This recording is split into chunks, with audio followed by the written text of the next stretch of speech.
Hello everybody, we are here for the session on climate change and political ecologies. I'm chairing this session where there will be four speakers today. And since we are already a bit late, I will introduce without further ado the first speaker, Achieford Mhondera, who is not present here because he had a problem this morning, and so he's going to contribute to this session from Zoom. So Achieford, can you please? How are you, everyone?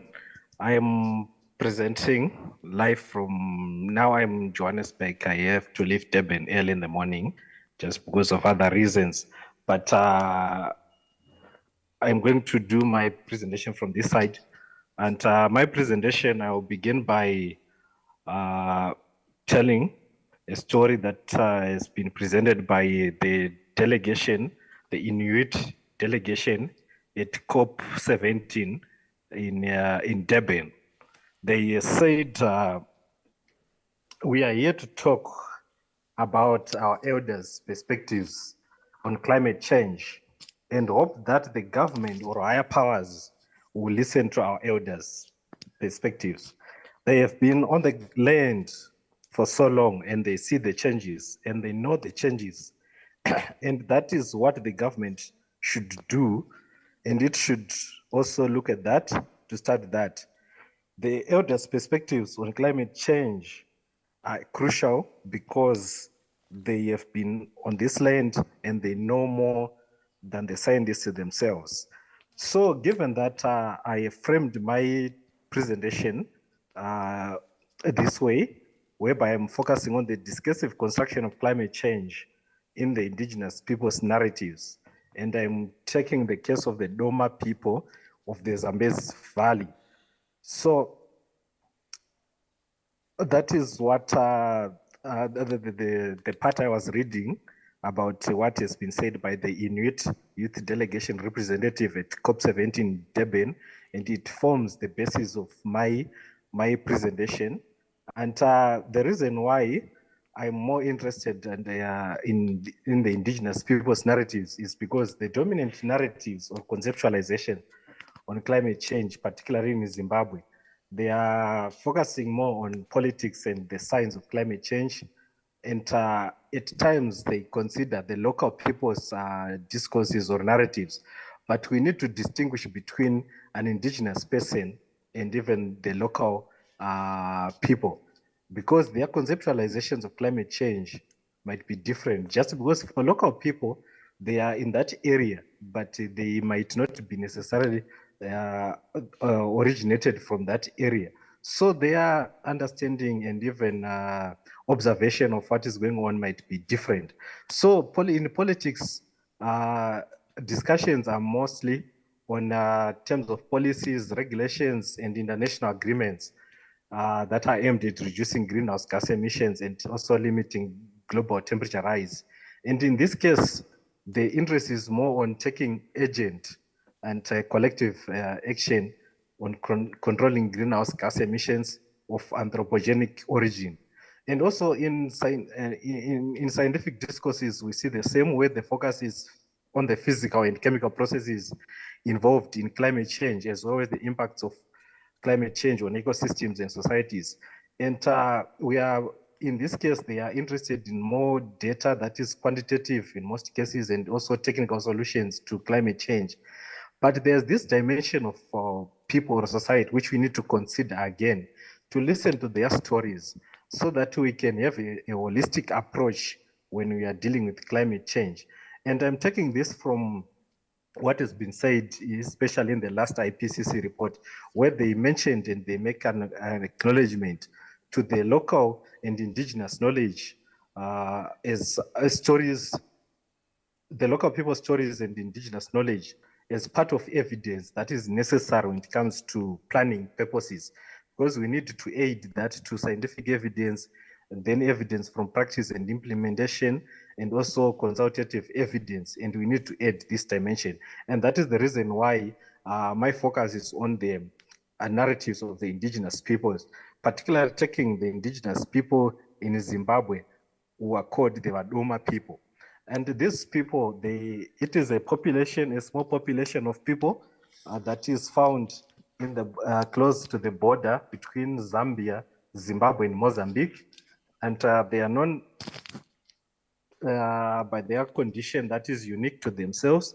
I don't know much about other tribes which have got this condition. As you can see from the picture, they are two-toed, but not all of them, but a small minority of their population. But that is one of the distinctive features of this group. And they've lived in the confluence of Mhondera River and the Zambezi River for thousands of years. That is why I'm describing them as indigenous people. Although their origins are still debatable, but their associations can be linked to that area. And that is the Mhondera River. But we have got a challenge that the government does not accord them an official recognition to them as indigenous people of Zimbabwe.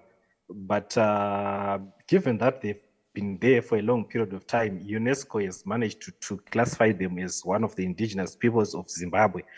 And these people, just because of their unique characteristics, they've been marginalized for a long period of time. And they've got little recognition, even when the Constitution of Zimbabwe was recognizing even the languages of the people. Their language was not even included. They said they know something about Chikunda. And also the policies related to the government have also moved these people from their usual place to the villages so that they can be accommodated to the villages. And they have been traditionally hunters and gatherers. They relied on hunting animals in the mountains and even relying on honey from those mountains. And they were used in that, emotionally attached to those places. And they were moved from those areas to the villages, and their way of life was changed from being hunters and gatherers to subsistence farmers, which is a profession which they lacked experience. And just because of all these issues, they are often neglected in almost everything that is happening in Zimbabwe, just because, number one, the area is inaccessible, and they have to live a secluded life.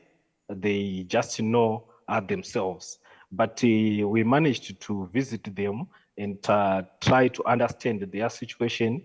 And in terms of that, the only methodology we used was to go there and engage in focus group discussions with them. Focus group discussions were necessitated by the fact that you cannot talk to an individual in that area. Especially the ladies, they are discouraged to talk to strangers, and they have to be in the company of their husbands or only as a group. So definitely you have to use the focus group discussions.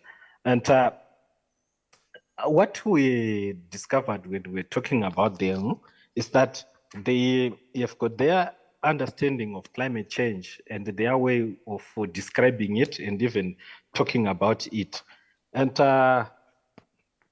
one of the things that was interesting about this group is that they acknowledge that climate change is there, but what they describe as climate change is the form of a disruption of the natural balance in their environment, and also the changes that they are noticing in terms of what is changing in their environment, like even the lack of reference of their language when they try to tell some folk tales about to their children. They no longer find reference to say, I know when we talk about this animal, this is the animal. They are not now. They are not seeing those animals in their area, and to them, by noticing those changes, they are saying, yes, we can agree that what you are saying is climate change. Maybe it is that, but to us, we know it in this way. And also, in terms of the causes, they said, no, we cannot talk much about it because these are just good acts, and or even ancestors. Our ancestors are worried that we are doing some bad things. And they said also, what we are calling climate change to us is societal change. The society has changed. So if society has changed, everything will change. Just because we have lost our morals and values, and just because of that, which means everything around us will change. Just because our ancestors are they are not pleased with what we are doing, and everything follows that. And they are also saying you have you have put some things to us which were not part of us, and we are now detached from our umbilical cord, because they said we have been linked with nature, and we know how to use our environment and even how to relate with it, because we are attached to it. But we're told to do other things which was not part of us, and the environment is on its own, and we are living on our own. So definitely, which means everything will change, because we are no longer in control, we are no longer attached to each other. And to them, these are some of the issues they are raising in terms of describing what is climate change and how it is happening.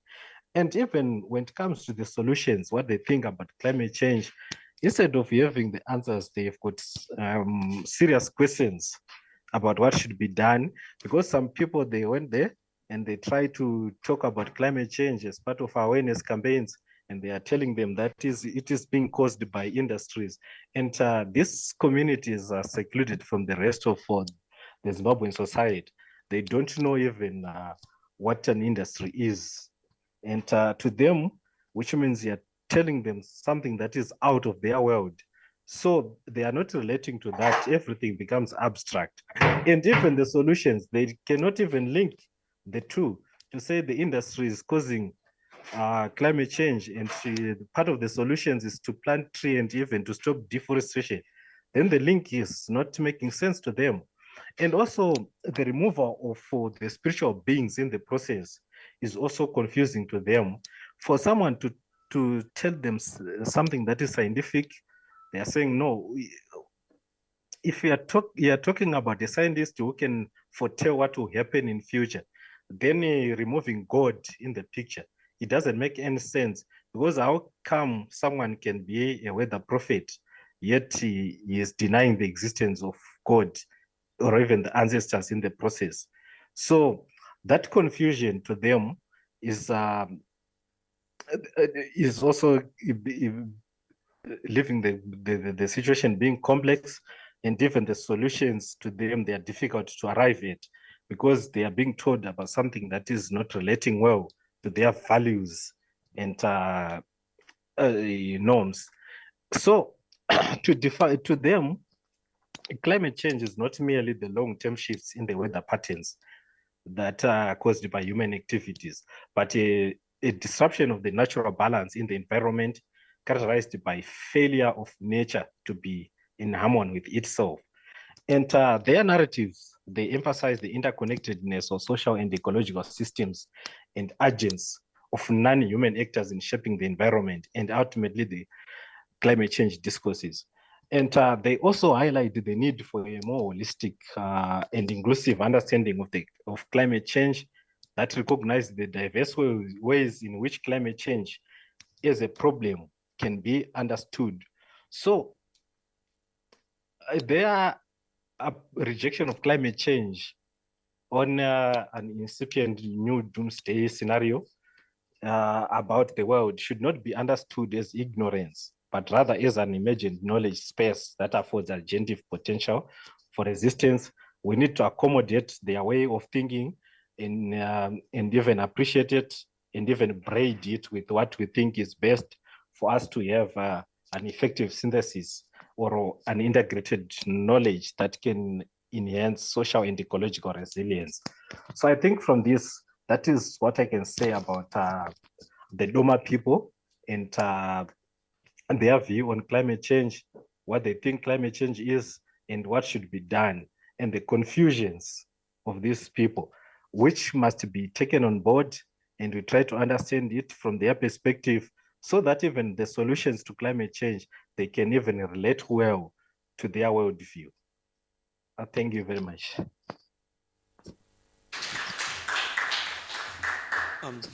Thank you, Achieford. You were very, very short. I didn't expect that. Thank you so much for staying on time. And so that was a fantastic presentation by Achieford Mhondera, who is a PhD student at the University of Zimbabwe. Sorry, I didn't say that before because of the Zoom setting up. And so I think now, if you just, I think we are staying connected to Achieford, right? Yeah? Yes. So you can hear also people here in the room and so on. So then I would like to call here the second presentation by Dr. Ariadne Collins. She's a lecturer at the University of St. Andrews in Scotland, and she's going to talk us about atmospheric commoning. Hello, everyone. So I'm going to be talking about atmospheric commoning. Thank you very much for the introduction. And I think that this talk offers a partial answer to the Doma people's question about the extent to which for tree planting has any relation with industrialization and climate change. So I'm going to start by asking those of you who made it through the conference and are still able to imagine, that you imagine yourself walking in a forest, any forest, but tropical ones come most readily to my mind. Imagine the soft, leafy soil beneath your feet, the cooling effect of the forest air on your skin. Imagine a thick, lush canopy above your head. Imagine that cracks of light are making their way through, ensuring that your path is lit, but still dimming the directness of the sun. Imagine that you keep walking until you come to a clearing where the sun beams down fiercely on you. Can you imagine and feel the heat of the sun beating down on you? Does the heat intensify? Are you longing to feel the coolness of the air beneath the forest canopy again? My current research on atmospheres recognizes that most research in the social sciences and political ecology starts from the land and remains thingified, featuring a certain thingness. Political ecologists tend to look at the forests that are pictured on your screen and to see the trees, for the leaves, for the soil, and for the land in which they're rooted, to the detriment, I believe, of the mediative relationship between the tree, the air, and the atmosphere. Attention to atmospheres, seen perhaps most easily by imagining the work of a tree, allows us to see the atmosphere as vertical, unbounded, cumulative spaces that span boundaries. It helps us to visualize climate change as taking place within the atmospheric commons and as being a transboundary commons problem that requires collaboration within and across scales. I situate this attention to atmospheres in the wider volumetric turn, which problematizes the two-dimensional territorial bias in geography and cognitive disciplines, and which seeks to integrate a third vertical dimension into their debates. While I focus on atmospheres as a volumetric space in this talk, I'm also at the beginning phases of volumetric research in collaboration with other scholars who are doing work in the deep sea and outer space. But today I'll talk a bit about atmospheric commoning as an example of my larger project and thinking. Atmospheres are both material, if we think of the oversupply of greenhouse gases leading to climate change, and affective, if we think of our relief when we return to the shade of the canopy, as earlier described. Atmospheres were described by Anderson in 2009 as entities that are always in the process of emerging and transforming. They function as a form of envelopment that surpasses the entities from which they emanate, acquiring a life of their own and forming particular space-time engulfing situations. They hold room for the unintentionality of outcomes definitive of environmental challenges like climate change that exceed their origin points. Let's think, for example, about recent research by Koch et al. In 2019 on the European colonization of the Americas. This research showed how the effects of the local encounter in the Americas showed up in a very different locality, in ice cores in the Arctic, very far away. The mark of these events on the ice cores symbolized the reduction of greenhouse gases in the atmosphere on account of the deaths of indigenous people and the subsequent regrowth of the vegetation on their farms. The ice cores, therefore, marked an event that was simultaneously biophysical and affective, and that was local in cause and effect, but transboundary and atmospheric in outcome. Hence, to me, an attention to air and atmospheres problematizes fixed interpretations of scale and space as it blurs the separation between the local and global, between cause and effect. At the same time, it lengthens the list of actors who could be described as political. My research asks that we suspend our fixation on land and the local for a second. It asks that we suspend our focus on things that we could see and touch. It asks that we see ourselves as people constantly interacting with aerial nature while being suspended in the air with our feet on land, rather than primarily and even exclusively a thing like people on land. This is a question of orientation and primacy, and while this approach might, up to you, be novel in its perspectival shift, it's certainly not novel in its engagement with human-induced climate change. Its novelty, as I see it, also lies in orienting questions of how colonialism directly shaped the air and atmosphere, going on to affect other localities and times through the atmosphere, and not just through intermediary power and economic systems and relations. Like more terra-centered approaches, the human-atmosphere relationship also raises questions of justice, inequality, and fairness.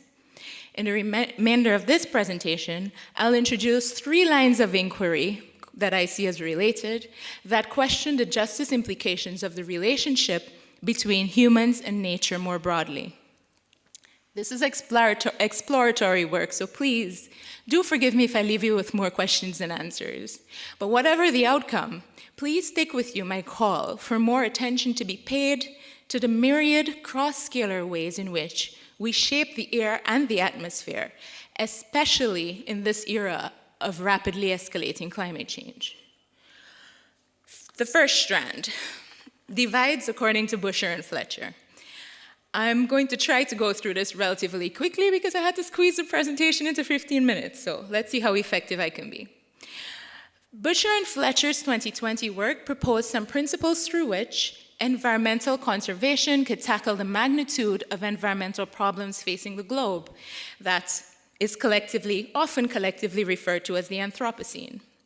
These authors decried the conventional reliance of Western environmental conservation initiatives on an ontological divide between nature and culture that they see as being challenged in the era that they prefer to refer to as the Capitalocene. They argued that conservation should be more convivial.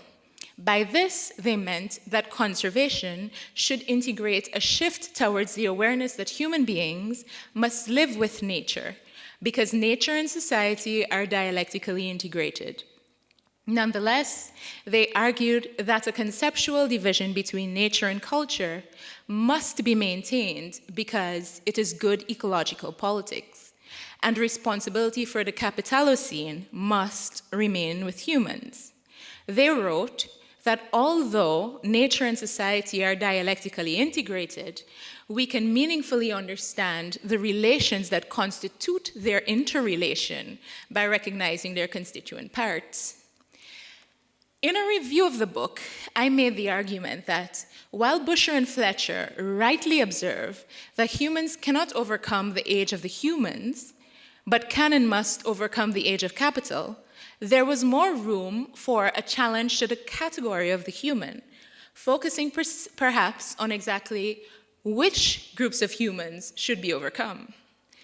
While the authors do not position their argument directly as a challenge to the Anthropocene, but as more of an opportunity for engaging in productive debate on politics of ecology, much of the literature of the Anthropocene, that's critical of the Anthropocene to be specific, challenges its underlying idea of an undifferentiated humanity. In critical discussions on race, the Anthropocene has been criticized for having obfuscated the groups of humans referred to as anthropos, allying white Western identities and their roles in bringing about our current state of ecological decline with that of indigenous, Black, and other groups of people who suffered throughout the concept's material ascendance. Replacing anthropos with capital, I argued, does not sufficiently address the differences, these differences, since capital and its operations are also increasingly being recognized in some debates as raced and gendered. I thought that Fletcher and Busher's work could be interestingly juxtaposed by that of, oh, I should have shown this picture before, that's the book, with the work of Strand 2 scholar, and that's that of Ferdinand, Malcolm Ferdinand, in his book called A Decolonial Ecology. Contrary to Busher and Fletcher, Ferdinand argued that the gendered and raced aspects of environmentalism, as he calls it, are not just aspects of modernity and the current epoch, but are in fact constitutive of its rise. They are thus central components of the ecological crisis. According to Ferdinand, the global environmental conservation movement and anti-colonial movements remain divorced from each other, remaining separate and divided manifestations of modernity's characteristic double fracture, which leaves privileged and untouched the category of the white male. Speaking from the viewpoint of the Caribbean, Ferdinand roots the emergence of the nature-culture divide, as described by Busher and Fletcher, in what he refers to as modernity's colonial and environmental double fracture. He describes the vantage point of the Caribbean as being helpful in thinking about these things because it is there that the old world and the new world were first knotted together in an attempt to make the world and the earth into one and the same totality. This fracture, quoting Ferdinand here, separates the colonial history of the world from its environmental history. This can be seen in the divide between environmental and ecological movements on the one hand, and post-colonial and anti-racist movements on the other, where both express themselves in the streets and in the universities without speaking to each other. This fracture, according to Ferdinand, is also revealed on a daily basis by the striking absence of Blacks and other people of color in the arenas of environmental discourse production, as well as in the theoretical tools used to conceptualize the ecological crisis. In view of these fractures, Ferdinand describes a decolonial ecology as an ecology of the enslaved, of those transshipped in the European trade, an ecology that maintains continuities with the indigenous African and Amerindian communities, but is not reducible to either of them. A decolonial ecology, according to Ferdinand, shatters the environmentalist framework for understanding the ecological crisis by including from the outset this confrontation with the world's colonial fracture and by pointing to another genesis of ecological concern. Strand 3, Race and Partitions, according to Collins, and that's me, and I have the liberty of skipping this because I had to cut this talk short. So basically, the point I try to make in the article pictured on your screen is that I sought to combine concerns for race in the environment, as does Ferdinand, through the countries I study. Those are Guyana and Suriname. And I try to show how racialized identities that remain in these countries in the post-independence period, let's call it that, were formed through and shaped by colonial environmental relations. If you have any questions on this riveting paper, I'd be happy to take them later. But returning to atmospheres, with which I started this talk, my question is, how, if at all, could one suture these social, historical, and environmental divides, fractures, and partitions? I propose that a greater research focus on atmospheres as biophysical and affective spaces harbors the potential to suture these divisions. Attention to atmospheres might alert us to how place and time are shared, and to how events in the past and the present go on to affect other places and times through the air and atmosphere. After all, as Olufemi Taiwo, a different Olufemi Taiwo than the one who was quoted here yesterday, I should point out, on Indian Dabo on decolonizing, a different Olufemi Taiwo, recently explained. He said that facets of what he refers to as the global racial and capitalist order, and I quote, have been very intentionally designed by human intelligence in various times and places. We live through the slowly unfolding results of decisions made generations ago. The character of today's global social system owes itself not just to active interventions by specific plotting cabals of conspiring elites, but also to the inertias that describe the everyday patterns of their activities, with or without their conscious action or even perception, end quote. Atmospheres make space for this unintentionality. As Andrea Nightingale writes, and I quote, "Commoning theorists have shown how individual and collective actions are not always conscious, but rather are relational outcomes of subjectification, individual agency, emotion, and embeddedness within wider political economies. From this perspective, sustaining the Earth's commons is not a mere technical management of resources, but a struggle to perform common livable relations," end quote. Paying attention to atmospheres, I assert, might hold space for reparative gestures in view of these fractures, divides, and partitions. Recognizing the commoning nature of atmospheres might form a reparative gesture itself that allows researchers to further integrate considerations of the dialectical nature and culture, as deemed necessary by Busher and Fletcher, while holding room for a deeper awareness of the historical origin points while holding room for a deeper awareness of the historical origin points of atmospheric phenomena that go on to affect other spaces and places and times. How much time do I have left? 2 minutes, great. So why does this all matter? I'll wrap up with that. I see the potential of focusing more specifically on atmospheres as holding the space for broadening the political actors across scale when we recognize that what happened in one place some time ago continues to affect other places.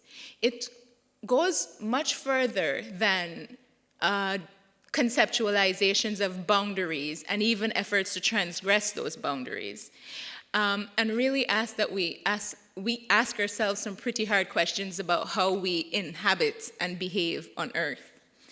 I also think that more broadly, the volumetric turn and an attention, not just the volume as a thickened thing, but as a space through which the effects and outcomes of human behavior are mediated, is really important going forward in our efforts to address some of the environmental challenges we face today.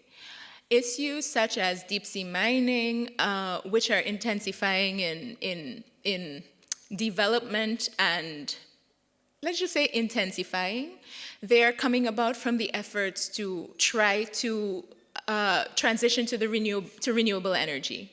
But basically, I'm trying to say that as we mine the deep sea, the seabed, and as we try to mine in outer space, basically more volumetric dynamics are coming into view.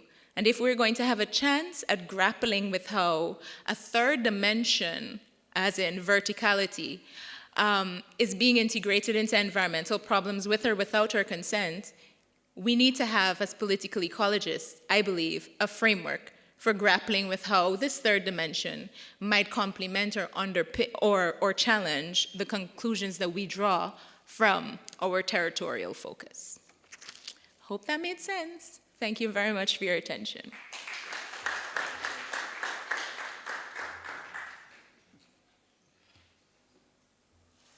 Yeah, so thank you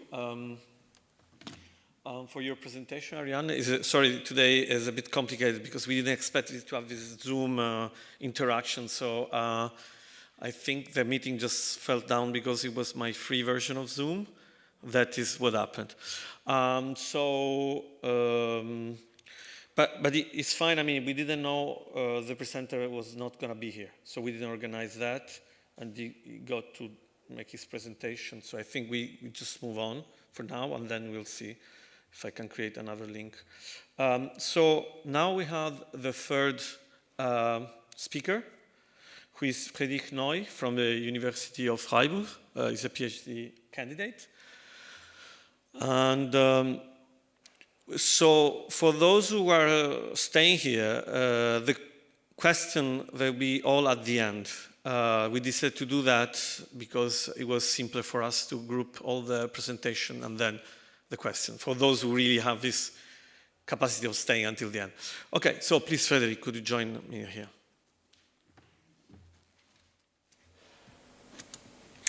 Yeah, thank you very much. Also, Giovanbattista, for introducing me. I'm Friedrich Neu, and it's a pleasure for me to talk here today at the Pollen Conference.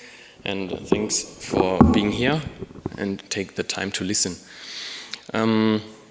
I want to present some preliminary results from my PhD research that I conducted in Ghana's Volta River Delta. And I examined over there adaptation to coastal environmental changes, particularly coastal erosion and inundation. And today in this presentation, I want to shed light at those particular types of adaptation from a post-constructivist political ecology perspective. So the aim of this presentation is to argue with the example of my case study for the very high potential that post-constructivist political ecology approaches have for the analysis of adaptation of coastal environmental changes. And these coastal environmental changes, like I said, is mostly coastal erosion, and the type of adaptation I want to focus on is resettlement that has been happening there in one location, and in another one it has not. So I first of all want to clarify, to make you understand what is resettlement. So the definition is that it's usually a permanent population transfer from one location to another one, where this movement is externally guided by the state or a state-affiliated agency. And synonyms often used in academia are with this suffix planned resettlement, or also simply relocation of people. And we all have been hit by COVID, and I used the time, because I couldn't go to the field, to write a paper together with my supervisor called Political Ecologies of Resettlement in River Deltas. And there we mapped out, based on Arturo Escobar, the 3 political ecology strands that are there, namely pre-constructivist or neo-Marxist political ecology, then constructivist, and last but not least post-constructivist political ecologies. And I today want to show what additional explanatory power is embedded in those post-constructivist political ecology perspectives. They are also called more than human political ecologies, and I'm quite sure most of you know what are the key elements, so I will rush through this slide. It's based on relational ontologies, the concept of new materialism, and also the idea of nature cultures, so that the human and more than human entities come together, merge in a way to build up natural cultural assemblages that vary from one location to another and also shift over time. What does this mean? It's a completely different way of understanding human-nature relations. It challenges the existing dualisms between human and nature. It emphasizes the deep entanglement and interdependence of humans and non-human actors, and it attributes particular power and agency to non-human entities. So the implications for my empirical research were that I was on a quest for the comprehension of those entangled, context-specific and dynamic natural cultural processes, and had a focus on particular practices and used ethnographic methods. I spent 2 months, it sounds ridiculous, but I spent 2 months of intensive empirical research in Ghana, in the Volta River Delta, in September, October 21 and March, April 22, and I was active in 4 districts at the coast of the Volta River Delta. And the ethnographic research methods that I applied were quite usual ones: problem-centered interviews with narrative elements, but also many informal conversations and discussions, partially participatory observations, but also inside inspections with local guides, like you can see in this picture on the left-hand side. But I also took many pictures and videos and was keeping a diary during those months. So I also want to take the time to thank all the people who helped me to get access to those pieces of data. It was mostly 2 people from those areas where the Anglo Ewe live. It's Louis Agbe, who was a guide for me and connected me to many people, and also a translator, Oswald Poggio, who was doing the same thing but in a different site, and also all people like this fisherman from Pueme, Sech Zaumelo, who shared information and knowledge with me. So to start with, I want to make you understand what environmental changes had been happening there, and to also look at it from a post-constructivist ecology perspective. So the Volta River Delta, my case study location, probably most of you know, it's in Western Africa, and where you see this black rectangle is the delta of the Volta River catchment. And I had been active in all these coastal stretches of the delta, and the 2 sites that I picked for this presentation are Fueme and Keta. So Fueme at the western end, right where the estuary is, so where the Volta River flows into the ocean, Atlantic Ocean, and Keta more to the east on a sand spit right between the Keta Lagoon and the ocean. And now coastal erosion, how does it look like? Maybe you don't have an image of it. You can't hear the sound, but there's a strong breeze and the waves hit the shoreline and push the sediments further inland.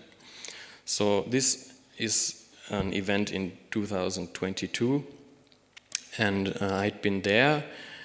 And at the back of this coastal stretch, then you have a lot of inundation, but also destruction of buildings that are there. So the people living there had been displaced by continuous coastal erosion.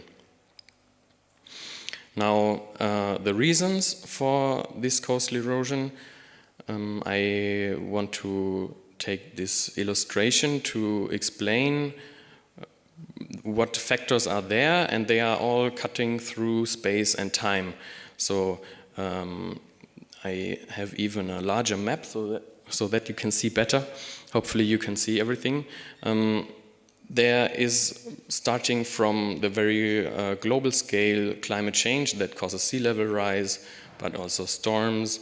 Then there's on a regional scale some coastal infrastructure that deviates the sediments that are transported through coastal currents from here the east to the west into deeper waters, so that those sediments can nourish the coastal stretches that are further to the east. So you have this human intervention that then interacts with the coastal currents and the sea and the waves. Then inland you have Akosombo Dam, a very big dam, which is blocking water, but at the same time it's altering completely the river regime. So less water and continuous amount of water is running through. It's also trapping 99% of the sediments, and a delta is nourished by sediments that flow from inland into the ocean and then are spread through waves and ocean currents along the beaches of the delta. So this is rather also regional. Then you have river sand extraction, you have groundwater exploitation for agriculture purposes, which adds to subsidence of the delta. And in combination with sea level rise, this is tricky. Also mangrove deforestation and coastal sand grabbing. But what you cannot see in this picture is that also the sea is perceived by the local people not as an object that is staying like it is, but rather as an interactive part of their whole life, which means that, for example, when there are high waves, it's not just that now there has been a thunderstorm, but it's then linked to some belief systems where, for example, traditionally, that's what one interviewee told me, people were sacrificing cows to the sea god, and now they don't follow those traditions any longer. And of course then, as an explanation also for those events of coastal erosion, there is the anger of the sea that hits now the shore. So I couldn't put this into this picture, but it's one element that relies on other ontologies that also contributes to explain coastal erosion. Then let me continue. So this is the map of 1984 of the town of Fuweme, this fishing village, and now I will run through time and you will notice what happens to this fishing town. So there's the estuary and a sand spit in front of it that was created through the dynamics of waves and the ocean, and then over time sea erosion continues and pushes the shoreline further inland and inland. And also one aspect here that you see just west on the left side of this image of the estuary, there had been coastal infrastructure like groins to protect this stretch, knowledge taken from the global north, implemented in a completely different setting, and having extreme effects on the stretch of the coast just east of the estuary, where this village, where you see the red rectangle, is completely vanished.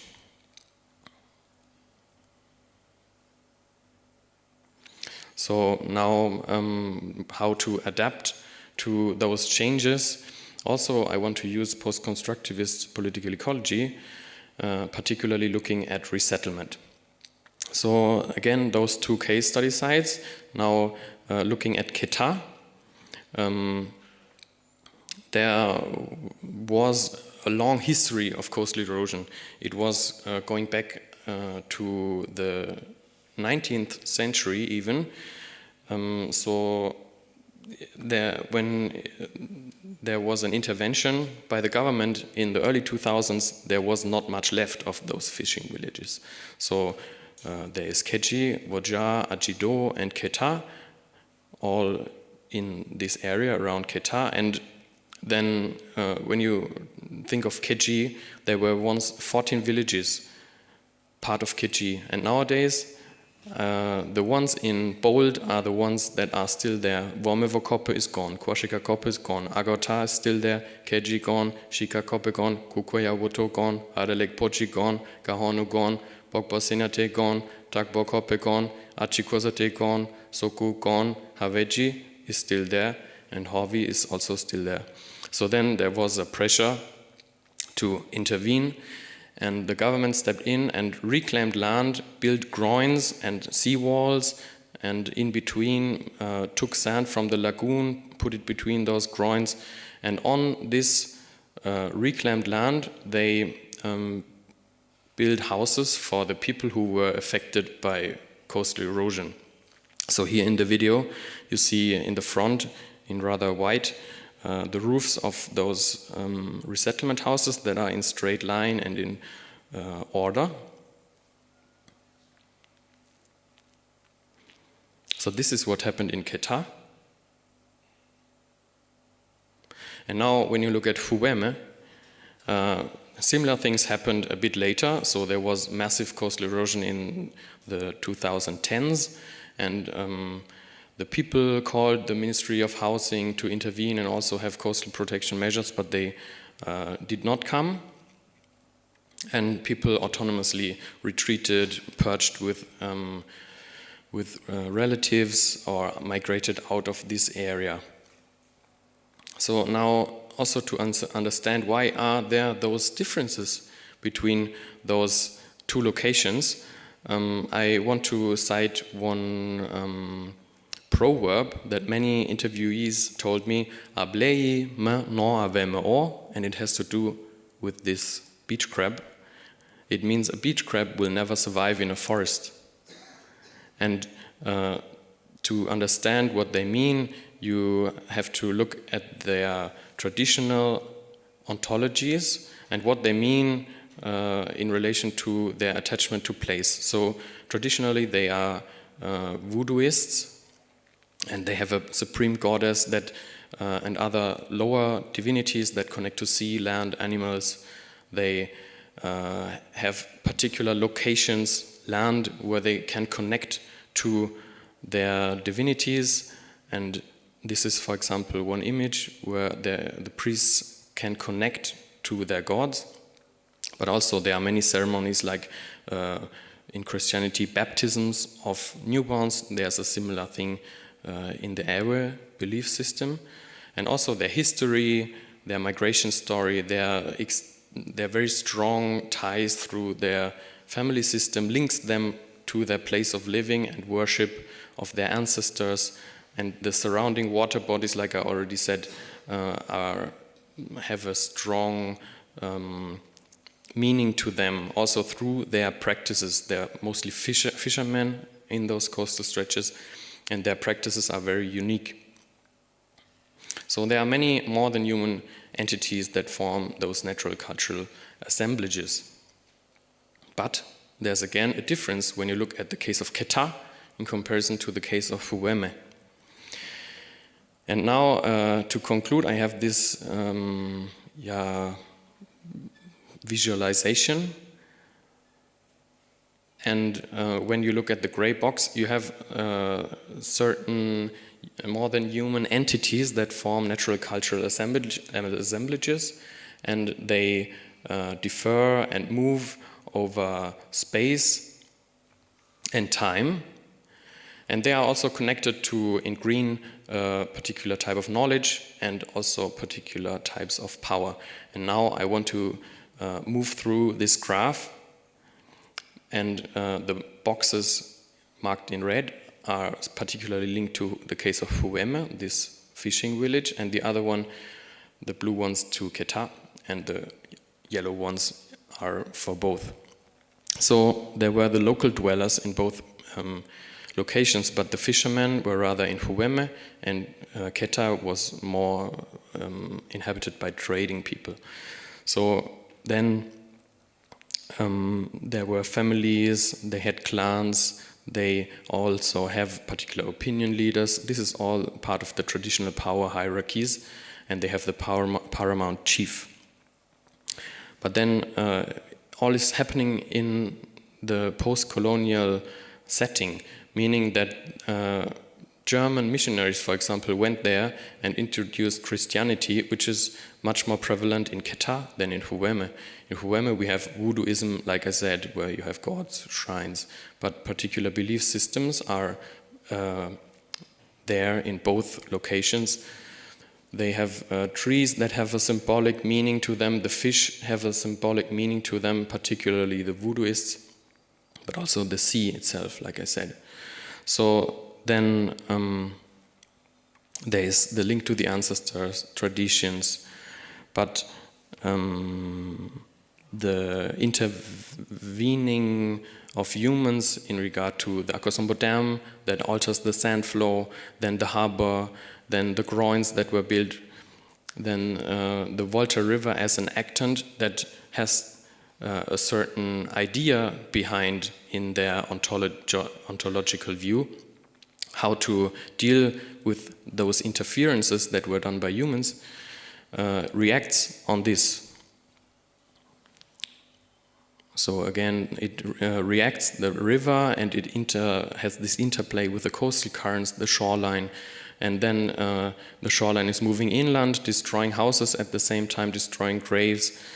Yes, and then there's also these ethnic affiliations that come into play as a part of the power dynamics, where, for instance, J.J. Rawlings, the president of Ghana at that time, where they implemented the sea defense and the resettlement, was from Keta. And he was approached by international businesses and development banks, and they applied knowledge from the global north, whereas local knowledge was not included. It was rather done by the people in Hueme that knew how the sea was behaving and moved backwards when they were hit the first time by coastal erosion. So that there are those two different ways, one Keta with resettlement, and the other one where Hueme was not resettled by the governmental actors. And it also has the last point I want to make has to do with value and value systems, where, for example, the economic value in Keta was much higher in the perception of the planners and the engineers in comparison to the value of this fishing village and their traditions and their beliefs in Hueme.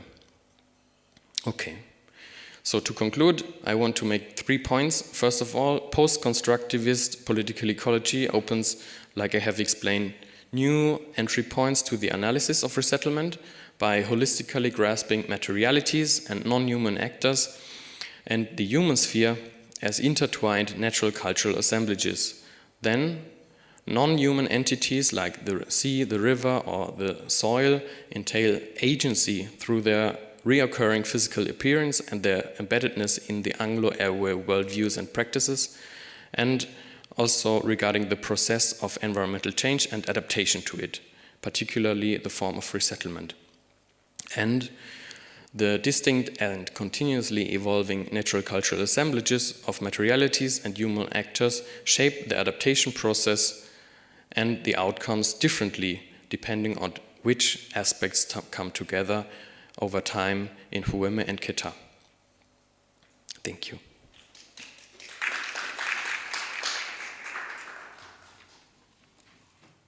Okay, so we are running a bit late, so this is the last presentation. So I'm gonna present myself. So presentation by, my name is very long, Giovanbattista Tusa.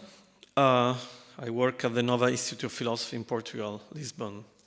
And so, since it's very late, I just start a bit from what have been said already. I don't know if I'm gonna read what I wrote actually, because I think there were many things which have been said here which are interesting for discussion, even if you don't have so much time. But I think that in general, the point which has been made in the free presentation is always that somehow, so to say, the symbolic order is as concrete as, so to say, for example, the delimitation of land and the concept of property. Because I also noticed that throughout this conference that has been a very, very strong focus on the appropriation and disappropriation of lands. And I think, of course, this is very, very important, but, you know, symbolically, to appropriate a land, you actually have to invent something else before, which had a name, actually, in the 16th century. The colonizer called it terra nullius, so the no one's land, no? So these lands were, you have to invent emptiness in order then to appropriate a space. This kind of symbolic operation actually is very concrete. It's not that it's something abstract and then concretely you appropriate the land. In the same moment you do both things. And then actually I'm also very, very, I'm more familiar with indigenous tradition from Brazil and Amerindian maybe than African, or I don't know, even know what this name African means. I mean, it's not, you know, it's many words. And as Ariadne was saying, Africa is like Anthropocene. It's like a super word which resume apparently everything in it. So as Anthropocene is this kind of, you know, unique space and time in which it seems all the stories were converging in this history of the white man as the villain or the hero of the whole history, while actually modernity is a cascading multi-event series, you know, of genocides and wars. So it's not a single one for sure. At the same time, it seems sometimes that Africa also is used to assume different realities which are so complex and so different between them. But doesn't mean almost anything. Only politicians use that. It's like when they say Europe or whatever. Why I say that is also because, I mean, in Amerindian tradition, speaking about the sky instead of speaking about lands is not so uncommon. You know, for example, if you are familiar with the work by David Kopenawa, Falling Sky, who is a shaman from Brazil, but there are many examples. Why is that? I was very shocked to hear that even in our first presentation, somehow the concept that for people living somewhere is not just a matter of property, but is also a matter of, okay, where is God there? Or where, and about the atmosphere, which Ariadne was presenting in her beautiful paper, atmosphere just became the last strata of this earth, right? It has been relegated in this separated space. And this is also visible in the very expression that has been used here, climate change. It is as if climate was one, and it was kind of predictable, actually became some kind of mathematical model, climate in modernity. And then now it's like, oh, it's changing. And it's coming back to us as a kind of foreign agent and is invading our air conditioning metropolis. That is, why is that? It's because actually the operation of separation, disentanglement of the sky and the earth has been one of the main operations of what has been called modernity, if a modernity or one modernity ever existed. Because again, there are many modernities, depending on which side of the Atlantic you were, right? Somebody was speaking about the continuity with the history of enslaved people. But again, slavery was never one. Anyway, all that is just to some micro thoughts that came to my mind. And then I was just to say that, in a sense, this concrete for me state of disorientation, orienting has been a word which has been used by Ariadne in her presentation, is because we are actually witnessing a mutation. In a sense, this mutation is disrupting the mythical imaginary that has confined viruses, climate change, and atmospheric turbulences to an immutable background in the all-too-human narrative of the struggle against nature. And I think it's actually this disorientation which is pervading us when the entire ground on which we were anchored for centuries seems to dissolve into the air. When what was silent and distant turned out to be vibrant and more familiar to us than every known proximity. And precisely for this reason, we must rediscover our ability to inhabit times and spaces which are different from those oriented by the hegemony of capitalistic progress, with its correlate of regular catastrophic emergencies and calculated risk. And we must accept to inhabit the fluctuating disorientation of these times and to encounter different relationships with the times that change. In a very well-known article, as you know, Deeper Chakrabarty, the article is called The Climate of History, Thought Thesis. Chakrabarty claims that somehow the climate crisis reveals the limits of our form of historical understanding, as it definitely collapses the distinction between human and non-human worlds. The difficulty in understanding what is happening depends exactly on the fact that we can only experience specific effects of the crisis, but not the whole phenomenon. According to Chakrabarty, the critique which understands humanity as an effect of power is an effective critical tool in dealing with national and global formations domination, but is not adequate in dealing with the climate crisis. So a renewed critique should engage a new perspective on the place of humans in the distinct thought connection histories of the globe and the planet. In this sense, Chakrabarty uses the notion of planetary to designate a condition different from that of globalization, because the planetary condition does neither refer to any common ground or to any belonging to a system of universal values.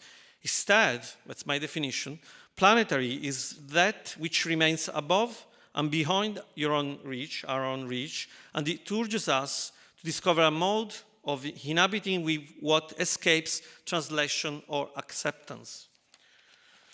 I just go a bit farther because we don't have so much time, but I just want to take a very famous image from Walter Benjamin, of course, thesis on the concept of history, where Benjamin assimilates progress to a storm that leaves behind, he said, a pile of debris, a waste, ruins.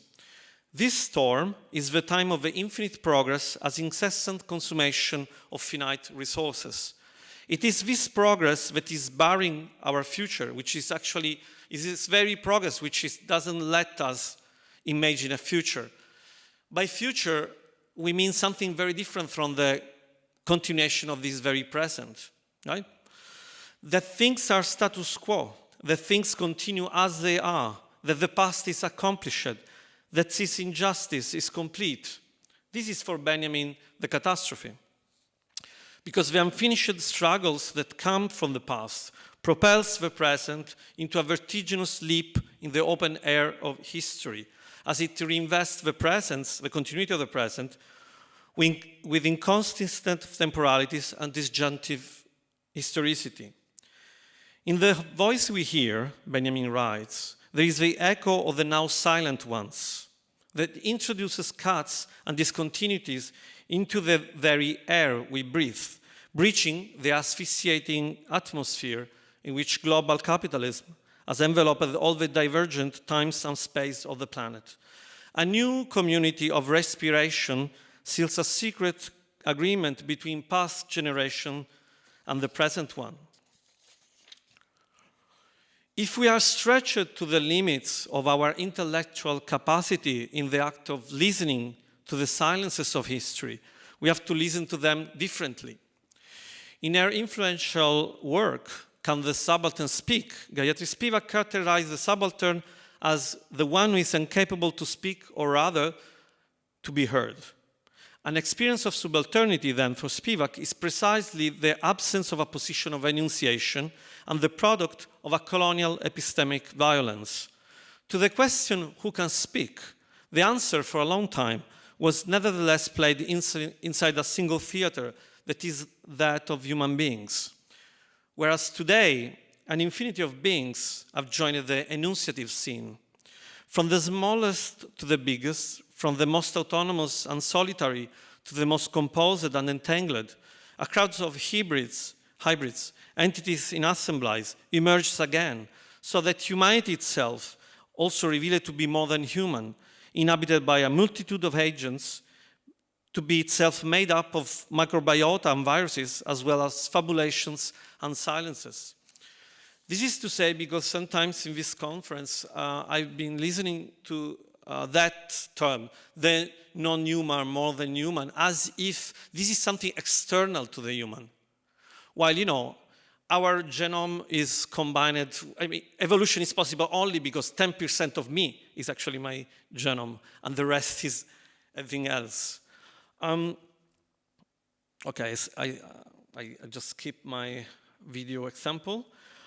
So perhaps then is not longer a matter of extracting a voice from silence, because, you know, that question that Gayatri Speak asks in that seminal article is, who can speak? And then also the answer is, okay, let's make that being speak. So give him, her, it, the place of the speaker. My position on that is slightly different. I don't think it's just a matter of potentiality in the sense of like, let him speak. But it's rather actually, so it's not a problem of extracting a voice from silence, but of revealing that what actually silence produces by itself, and the way in which silence can assume itself as such, as full and complete agentivity. Thus, if we are to imagine a more than human politics, compatible for both human and non-human, I think we should be able to imagine it from the approach of a politics of silence. I'm going to my conclusions. But, you know, in the Anthropocene, because we are speaking about Benjamin and, you know, this classic, you all know, but, you know, it's a big conference, we have to state always the obvious for. But, of course, we all know the struggle which comes from the past, if it's complete, if this injustice is complete, when we are really fucked up, is because it's still open, and there are the voices from the past which are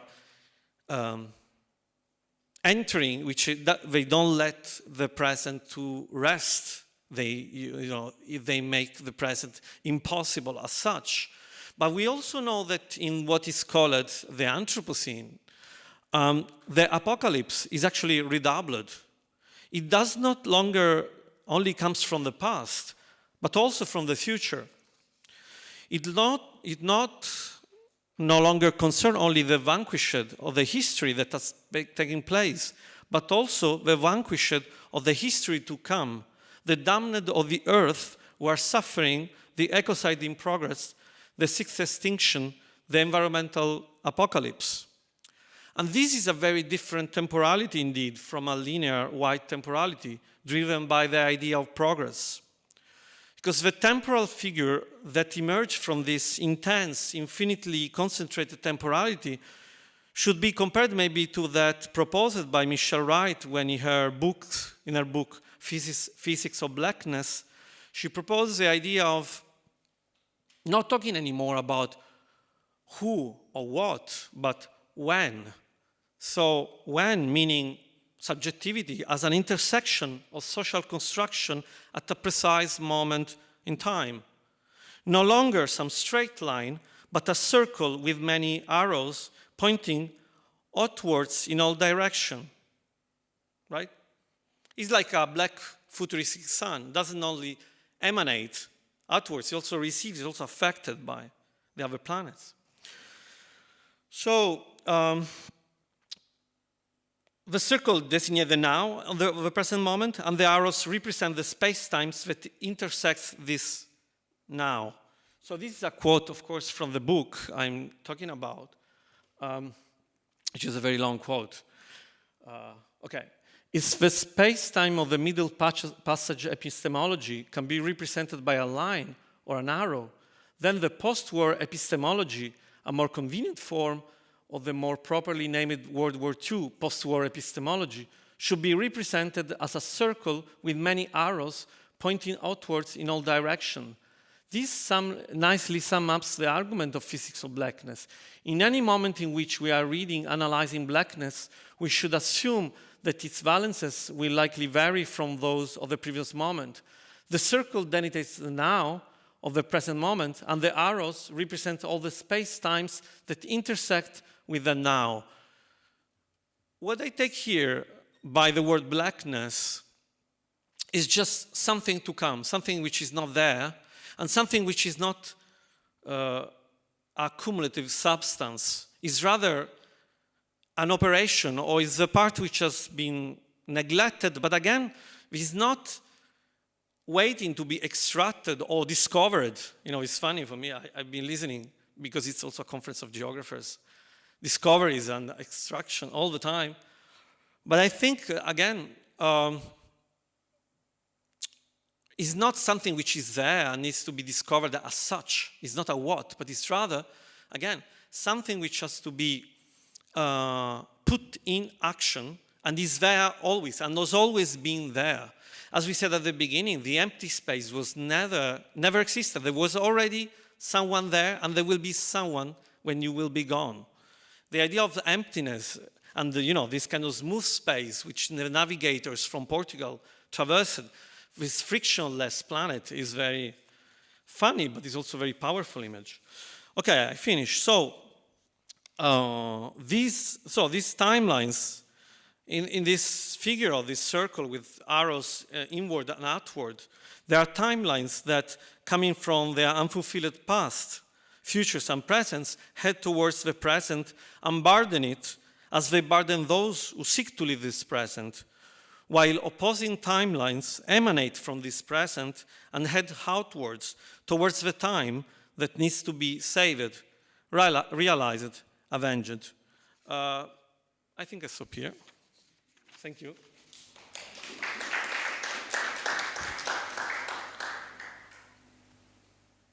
And so now we have some, like 10 minutes, 15 minutes for question.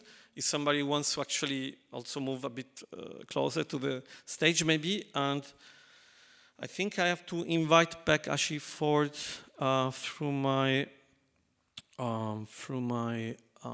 computer now. Could you present, please come here while I do this complicated thing of Zoom, I hate it. Yeah, please start the question, sorry. Hi, my name's Morgan, I'm from the University of Cape Town. So I'm not an atmospheric scientist, and I can't say I've had any experience with it, but I was really interested in your presentation, and I was just wondering if you could elaborate on the volumetric analyses that you mentioned, and if there was maybe like a case study or some work that you had done where you're using all the really great theory in your presentation, but on a more practical scale. Yeah. Thank you very much for the question. The case studies to come. Okay. I could say that, but I could also more specifically explain that my ideas came from conducting research on Red Plus in Guyana and Suriname, quite frankly. So I was thinking about trees and the way in which the forests are so important for climate change mitigation and so on. And then both countries found huge, significant deposits of oil offshore. And I realized that I was quite worried. I thought it was hypocritical that they were offsetting carbon, like selling carbon offsets and drilling for oil offshore. And I realized that that was what really problematized to me the focus of political ecology and land, because even though political ecology, of course, does work in other spaces, I felt like at least the political ecology I'd been exposed to, that it didn't quite account for what I felt was the meat of my bone of contention with carbon offsetting on land and oil exploration off offshore, which was the atmosphere being this meaty, to me, space in between that straddled those spaces. So this was what made me start to think about the atmosphere as an actual thing and that was mediating our experiences and activities, rather than just being something to be taken for granted. And I really want to see what it would be like to take that seriously. And I'm writing, so one paper I have that's being reviewed, well, I have to revise it at the moment, tries to conceptualize this, as in to really put it down as an idea, and then in the future, so maybe next year, another one that I also have to revise, all this is waiting for after this conference, will try to actually use the atmosphere, like atmospheres as a three-dimensional space, as I explained it, to try to problematize the extraction-conservation nexus, which I see as a very land-focused relationship. And I want to see, argue that if we pay attention to the third dimension, then we might come up with different conclusions. Thanks to all of you and for these very interesting presentations and research. And I noticed that cross-cutting thematic in somehow of ontology of different kind of knowledge coming from different culture, and sometimes that we use also the word, the term worldview. And I was interesting to ask you about how you consider, what kind of scale you use in comparing what, for example, the knowledge coming from those other areas, which can include, and the so-called also non-human aspect, and the knowledge that is produced by scientists, and which assume in a certain way the attitude of science, so then a kind of highness. That was a kind of a general question, and I have a specific question to Friedrich, that is about the resettlement. In these situations of resettlement, my interest was how the government play in terms of when, for example, moving people from the border of the sea, when they have to move a bit back, is this imply also moving in other territories? For example, leaving the territory of that specific community and entering in other communities' territory, and how this movement on land is negotiated. Thanks. You want to start? Because I'm... Yeah, thank you very much for that question. It's a very unique type of resettlement, because actually the people live more or less on the same spot as before. And this was only possible because they reclaimed some land, and for the time of that reclamation, which took the work itself maybe 1 year, but then you need to wait for the land to settle a bit until you can build on it. So people were shifted a bit away, but still in the territories of their neighboring clans, or sometimes also in temporal shelters like tents on already reclaimed parts. So there was not this issue of entering someone else's territory, but now, very recently, there has also been the idea to resettle the people of Huweme, that the ones who are still left, most have migrated out, but the ones who are there, and there, because there was no land reclamation and no sea defense built, resettlement would mean to move into another chief's area, and that's also why the leaders of that community were very reluctant for a long time to move away from there, because then they would lose their status in society. Do you want to try? Was it about the scale at which, did I understand correct, your first question about the scale on which traditional ontologies and other worldviews are used? Maybe refine a bit. Yeah, it is on ontologies and how this the approach of ontological approach imply also this scale of knowledge. For example, some knowledge seems to be more knowledge than others in somehow, and how you frame this in your research. Yeah. Yeah, I think this might be more in line with your presentation, but I'll probably still chime in to say that weirdly enough, my only real contribution to this, thank you for the question, is that weirdly enough, the more I think about how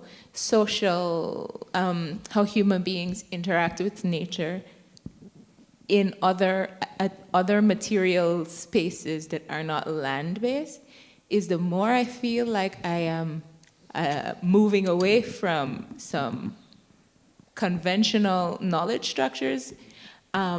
At least even though I'm not from the West, I was educated, colonialism, Western knowledge systems and stuff.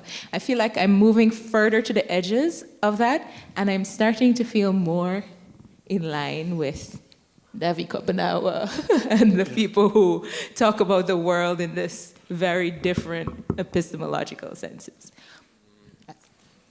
Yeah, I mean, in our academic world, which is very much driven by Western ontologies, of course, other worldviews it's hard for them to get spoken out. And also, yeah, me as a white person and male person going there, I'm actually not the ideal one who tries to find out more about other worldviews and how they could get more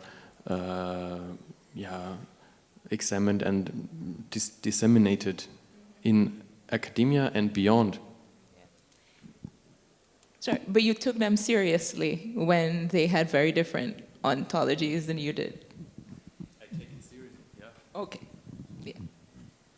You want to add anything?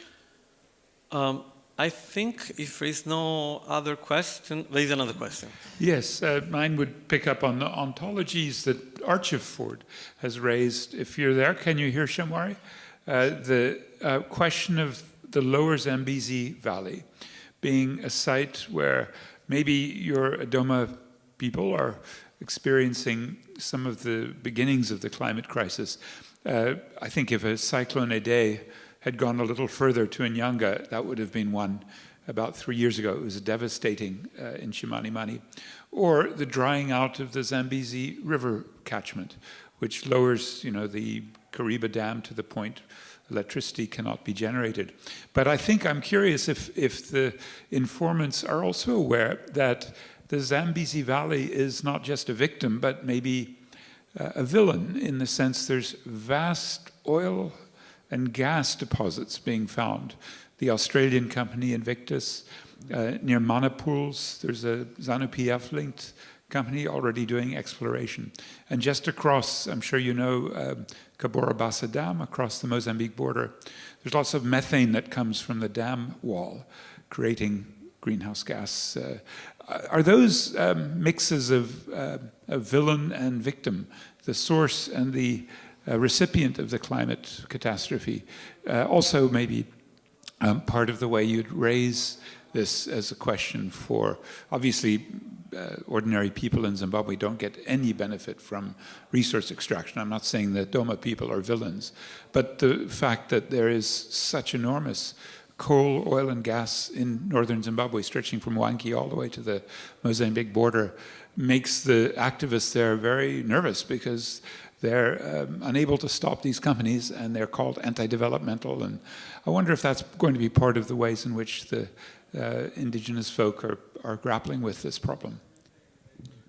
Yeah, Achieford, I think you might intervene on that. Thank you, Patrick, for raising those issues. I am happy that you know something about Zimbabwe a lot. I think what is happening with the Doma people, they are becoming victims of both climate change and even economic issues, because first of all, they were removed from the mountains. That is the first thing. And it was through the process of making it a game park that also goes back to the aspect of violence in conservation that was raised on Tuesday when that book was launched. Those are the issues. Yes, the area is rich in natural resources, but these people, they lack the skills to exploit on those natural resources because they've been used only to, they were hunters and gatherers only. So even if when they were removed from the area and integrated to the nearby communities, they were not even introduced to the new skills of exploiting other resources rather than being farmers. So they remain victims of both climate change and even the process of development because they don't know nothing. This community is a secluded community.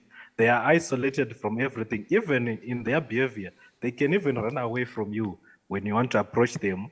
So there's need for serious efforts to accommodate them so that they can benefit from other things rather than just introducing them to one thing that is too vulnerable to climate change, that is agriculture. So it was better for them to be equipped with the other skills like how they can exploit the nearby resources like even oil. But when it comes to Mzarabani, I think it's a little bit far from the area where you can find these people, but there's a potential that in their area, oil reserves can be discovered. Then they were lucky enough not to be the victims of Cyclone Idai, because if it was so, I think there was no, who could, right now, there was no issue in any story about them because they are highly vulnerable to those impacts, given that they have been suffering from little floods that are associated with the Zambezi Valley. I think those are the issues surrounding these people. Okay. Thank you, Ash, for your answer. And so we are 70 minutes past the time we had. I think we can close here, unless there is somebody who really wants to answer our last question, but I see people are very tired.